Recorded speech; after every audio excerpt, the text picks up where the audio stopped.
मोदी सरकार की कैबिनेट ने 4 और फैसले लिए हैं, जहां पर पहला फैसला है वधावन पोर्ट के डेवलपमेंट को मंजूरी मिली। इसके तहत महाराष्ट्र के दहानू में वधावन पोर्ट का डेवलपमेंट किया जाएगा और ये ग्रीनफील्ड डीप ड्राफ्ट पोर्ट होगा और इसकी लागत करीब 76,200 करोड़ रुपए होगी। खास बात यह है कि यह पोर्ट बनने के बाद दुनिया के 10 सबसे बड़े पोर्ट्स में शुमार होगा। दावा इस बात का भी है कि 12 लाख लोगों को इसकी वजह से रोजगार भी मिलेगा। दूसरा फैसला तमिलनाडु और गुजरात में ऑफशोर विंड प्रोजेक्ट का और इसके तहत 1000 मेगावाट के ऑफशोर विंड एनर्जी प्रोजेक्ट के लिए 7,453 करोड़ रुपए का निवेश किया जाएगा। ये प्रोजेक्ट्स गुजरात और साथ ही तमिलनाडु में शुरू होंगे और इससे करीब 70,000 मेगावाट बिजली उत्पादन की क्षमता पैदा होगी। तीसरा फैसला, जहां पर लाल बहादुर शास्त्री इंटरनेशनल एयरपोर्ट को डेवलप करने की मंजूरी मिल गई है और इसमें एक नए टर्मिनल भवन, हाईवे, अंडरपास, रनवे विस्तार का निर्माण भी शामिल है। इस पर सरकार 2,870 करोड़ रुपए खर्च करने जा रही है। चौथा फैसला है फॉरेंसिक यूनिवर्सिटी की स्थापना। National forensic infrastructure enhancement scheme के तहत कैंपस, लैब्स और इंफ्रास्ट्रक्चर बनाने पर 2,254.43 करोड़ रुपए खर्च होगा। नेशनल फॉरेंसिक साइंसेज यूनिवर्सिटी के कैंपस बनाए जाएंगे और 9,000 छात्रों को फॉरेंसिक साइंसेज में ट्रेनिंग दी जाएगी। ये तो हुई मोदी 3.0 में खटाखट लिए गए फैसलों की बात।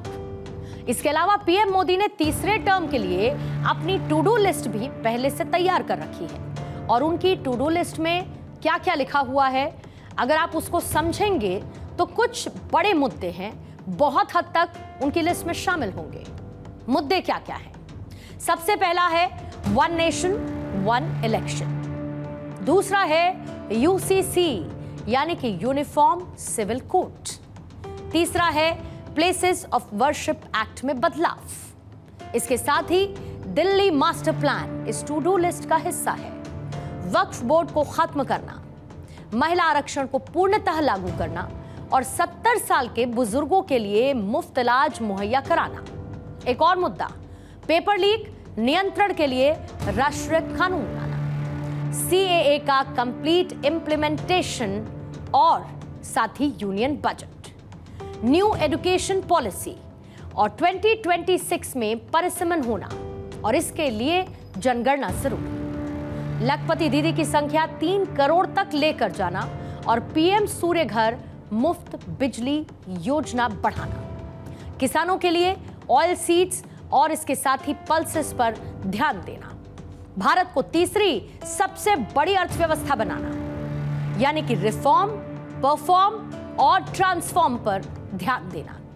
स्केल, स्कोप, स्पीड, स्किल के एजेंडे पर काम करना। ये वो मुद्दे हैं जो कि प्रधानमंत्री मोदी की टू डू लिस्ट में लिस्टेड हैं। पीएम मोदी के तीसरे कार्यकाल में सरकार का डेवलपमेंट वाला एलिमेंट उतनी ही तेजी के साथ काम कर रहा है जितना कि पहले कर रहा था। पीएम मोदी ने चुनाव से पहले ही ये मुद्दे मार्क कर लिए थे, यानी कि चुनाव प्रधानमंत्री नरेंद्र मोदी के लिए किसी भी तरीके का स्पीड ब्रेकर साबित नहीं हुआ। विकास पथ पर भारत की रफ्तार उतनी ही है जितनी कि बीते कुछ सालों में रही है, यानी कि तस्वीर वही है, तासीर वही है।